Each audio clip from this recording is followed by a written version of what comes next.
Olá, pessoal, tudo bem com vocês? Eu sou o professor Marlon, professor de língua portuguesa, e estou aqui na companhia da nossa queridíssima intérprete Williane. E o tema da nossa aula de hoje é o cartaz e o emprego dos verbos. Vem comigo. Quero te convidar a observar o texto abaixo. E aí, do outro lado da telinha, descreva tudo que você pode identificar nele. Tem muitas informações, não é? Vou deixar você analisar um pouquinho esse texto. Olha só. Bem colorido, há muitas pessoas. Pois bem.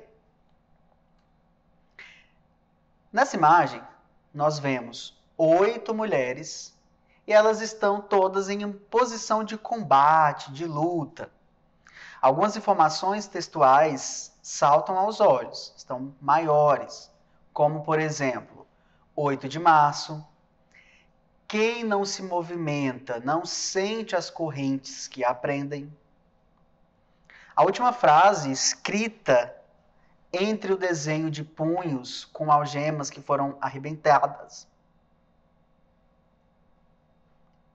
Algumas informações textuais com letras menores, como, por exemplo, abaixo da data, está escrito Dia Internacional da Luta das Mulheres.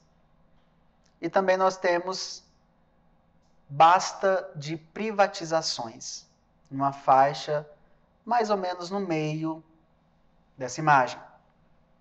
E além disso, nós temos a imagem de uma pessoa carregando a bandeira do Movimento dos Trabalhadores Rurais Sem Terra. Lá em cima, ao lado da data, por exemplo, nós vemos essa imagem. Uau! Quantas coisas nós podemos ler aqui nesse texto. É um texto imagético, porque é composto também por imagens, né? Então, utiliza a linguagem verbal e a linguagem não verbal aqui. Eu pergunto para você, qual é o objetivo deste texto? Bem, ele pode informar o leitor sobre a data de 8 de março, ou ele pode fazer um apelo à movimentação das pessoas em relação à luta das mulheres por melhores condições de trabalho. Qual seria o principal objetivo desse texto? Bem, é claro que esse texto está fazendo um apelo, além de informar. Por mais que, de alguma forma, ele nos lembre que 8 de março celebra-se o Dia Internacional da Mulher, juntamente com essas imagens todas e esses dizeres, essas frases, colaboram para nós entendermos que ele está fazendo um apelo. Mas, então, se você disse sim para essas duas últimas perguntas, é porque você conseguiu identificar quais são os objetivos do texto. E que texto é esse? Claro, é um cartaz. O cartaz é um gênero textual muito eficiente que tem o objetivo de comunicar uma ideia, informar algum acontecimento importante ou até mesmo fazer apelo aos leitores. E existem diversos cartazes e existem também diversas características a respeito desse gênero. Eu vou mostrar algumas para você agora. Bem, atualmente o cartaz circula tanto em mídia impressa como em mídia digital. Sabe quando você vai tomar a vacina da gripe, por exemplo, e lá no postinho de saúde tem um cartaz grande pregado na parede? Ali nós temos uma mídia impressa. Mas você pode receber no seu WhatsApp, na sua rede social, também um cartaz digital. Em geral, na composição do cartaz, é utilizada a linguagem publicitária, que tem o objetivo de convencer alguém a fazer alguma coisa, induzir alguém a consumir algum produto. E aí, então, para isso é utilizado tanto a linguagem verbal, as palavras, né? Quanto a linguagem não verbal, que são imagens e símbolos, por exemplo. E vocês notaram que essa parte textual do cartaz é curta, não há muito texto. O texto é breve e sugestivo. Tudo isso para tentar convencer o público leitor, você e eu, que lemos o cartaz. Então, quem tenta alcançar o público, ou seja, o produtor que faz o cartaz, vai utilizar palavras que, de alguma forma, provoquem reação em quem lê. Além disso, é muito comum, gente, termos o emprego de verbos no modo imperativo. E, além disso, tem um cuidado estético de quem produz, para tentar manter essa harmonia entre imagem, o tamanho das letras, o jogo das cores. Então, é preciso ter muita criatividade para elaborar um cartaz. Eu vou mostrar para você um cartaz agora, para você pensar junto comigo, justamente sobre esse processo de construção de um. Olha só, nós temos aí, dia D contra a gripe. Observe as imagens aí nesse cartaz, as cores. Então, nós temos basicamente 3 cores, preto, amarelo e branco.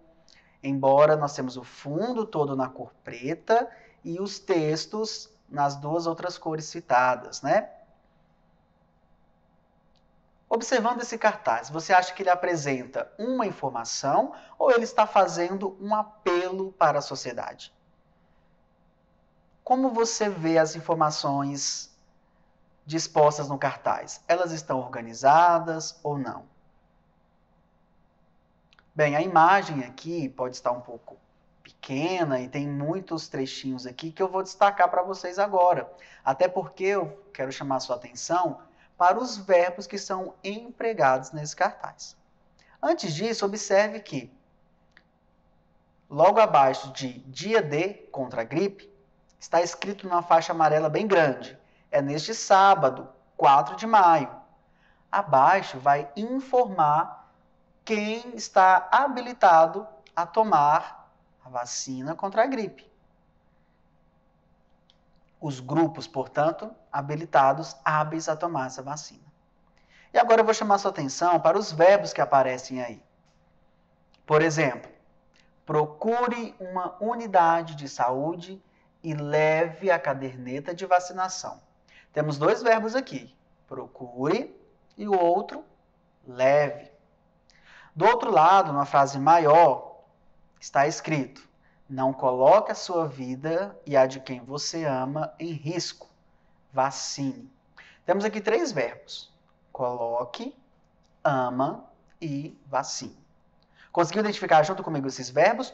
Ou você tem alguma dúvida sobre essa classe gramatical? Se você tem essa dúvida, eu vou esclarecê-la agora. O verbo é aquela palavra que expressa ação, estado ou fenômeno da natureza. Por exemplo, correr, falar são ações.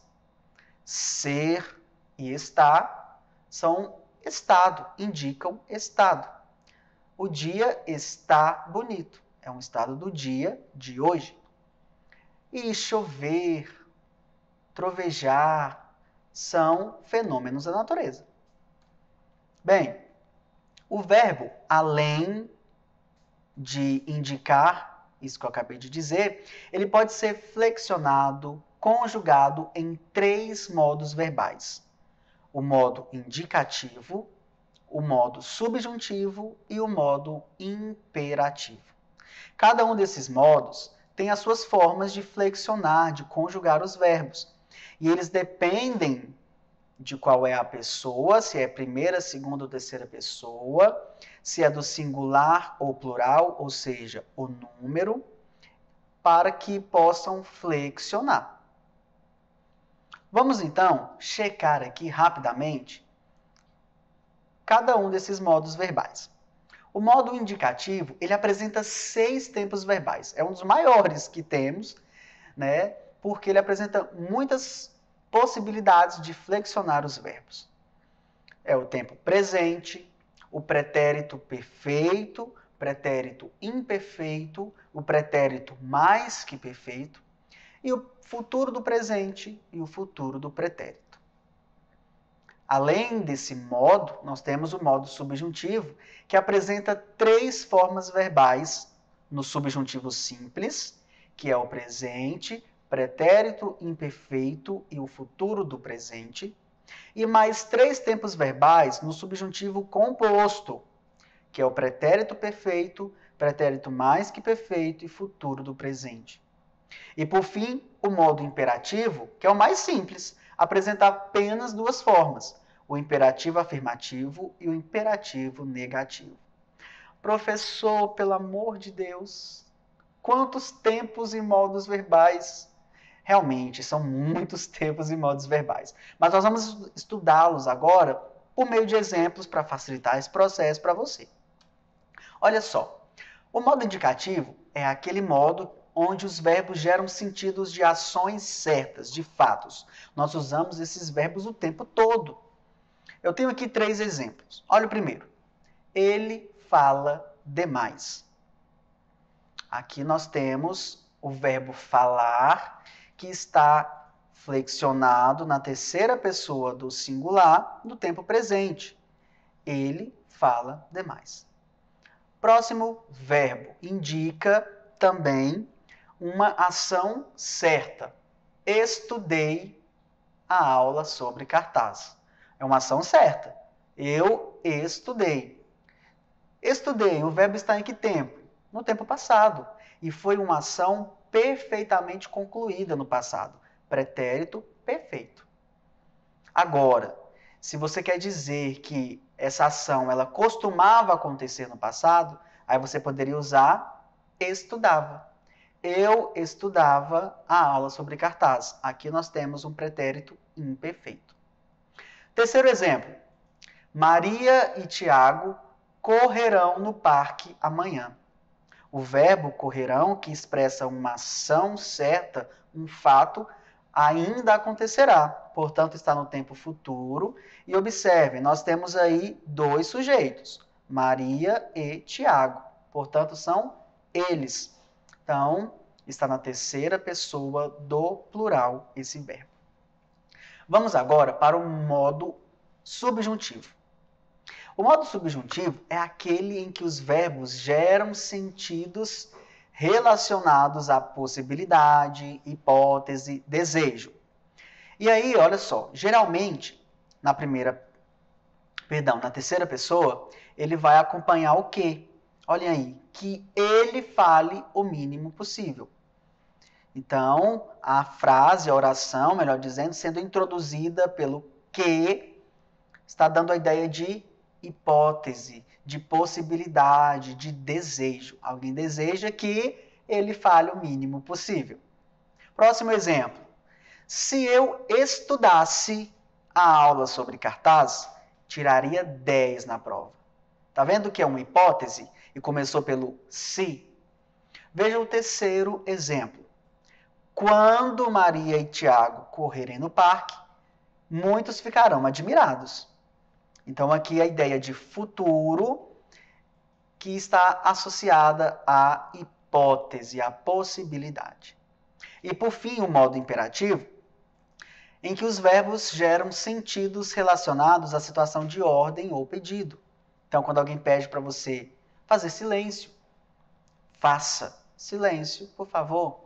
Então, está indicando uma ordem ou um pedido. Vejam aqui os exemplos. O primeiro, falem o mínimo possível. Então, está direcionado à segunda pessoa do plural, no imperativo afirmativo. Agora, vejam só como o imperativo negativo aparece. Simplesmente introduzindo uma palavra que traga essa noção de negação. O não. Olhem aí o segundo exemplo. Não coloque sua vida em risco, uma frase lá do cartaz. Então, a única diferença do imperativo afirmativo para o negativo é essa palavrinha que expressa negação. O não, por exemplo. E por fim, a terceira frase, inclusive aconselhando você, vacine. Então nós temos aí terceira pessoa do imperativo. O cartaz apresenta esses verbos: procure, leve, coloque, ama e vacine. Em que modo verbal que acabamos de ver, os verbos que aparecem no cartaz estão sendo empregados? Pois bem, com exceção do ama, você ama. Os demais estão no modo imperativo, porque estão aconselhando, trazendo alguma ordem. Não coloque, procure, leve. Tudo isso então para te mostrar que no cartaz nós fazemos o emprego dos verbos, geralmente, no modo imperativo. É claro que isso não impede que nós usemos outros modos verbais, não é verdade? Leia agora o próximo cartaz comigo. Não deixe seu grande amigo morrer de raiva. Esse cartaz aqui, ele procura informar ou fazer um apelo à sociedade? E quais são os sentidos que a palavra raiva, destacada em vermelho no cartaz, pode demonstrar? É simples.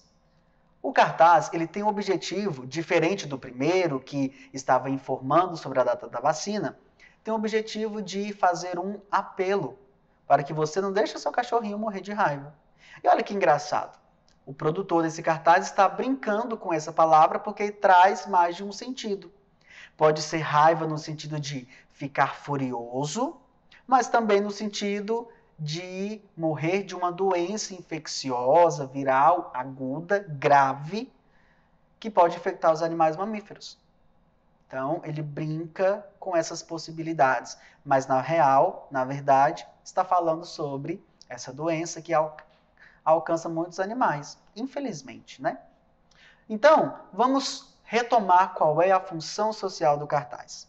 Como no primeiro exemplo, ele tem a função de informar. Então, o cartaz ele pode ter a função informativa, ou como no segundo exemplo, ele pode ter a função apelativa, fazer um apelo para a sociedade.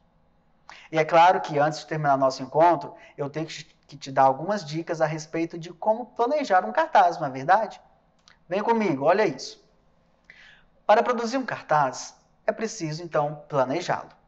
Uma forma interessante para elaborar esse planejamento é seguir um roteiro, respondendo a algumas questões. Então, por exemplo, qual é o tema do meu cartaz? Eu já defini? E a mensagem do cartaz, ela vai ter o objetivo de quê? De informar alguém, de convencer, de conscientizar, de sensibilizar as pessoas. Eu preciso estabelecer, então, um objetivo. Qual é o meu público leitor? Eu estou direcionando esse cartaz para qual público específico? Em que local eu irei expor meu cartaz? Eu vou pregar no muro da escola, na parede da escola, ou não? Eu vou distribuí-lo nas redes sociais? Isso já, inclusive, dá margem para a próxima pergunta. É um cartaz em que a mídia é impressa ou online? Eu usarei linguagem verbal, eu usarei imagens. E como eu vou organizar, distribuir esses elementos no cartaz? As imagens e os textos. Isso é preciso, né, fazer com muito cuidado, com muito carinho, para que o cartaz tenha uma harmonia entre imagens e palavras. E haverá outros símbolos no cartaz, além desses? Quais eu irei colocar? Em que parte? Ou seja, eu tenho que fazer um plano para conseguir colocar todos os elementos que eu quero lá no meu cartaz. E mais algumas dicas, hein? Pense na seleção das palavras, na escolha dos verbos, no efeito de sentido que você pode provocar. Lembra do cartaz do cachorrinho lá com raiva? Então, procure também empregar os verbos no modo imperativo. Eles devem estar a serviço do seu cartaz. Lembre disso. Reflita. É interessante ter muito texto no cartaz? Ou eu preciso colocar de maneira objetiva a informação e pronto? Escreva o que foi importante, para então alcançar o seu processo comunicativo ali, de maneira objetiva. Para encerrar esse nosso encontro, lá no portal Conexão Escola, nós temos a atividade relacionada a essa aula aqui. Acesse lá, tenho certeza que você vai se divertir com a atividade voltada para o gênero cartaz. Me despeço aqui de vocês, um grande abraço, até o nosso próximo encontro. Tchau, tchau.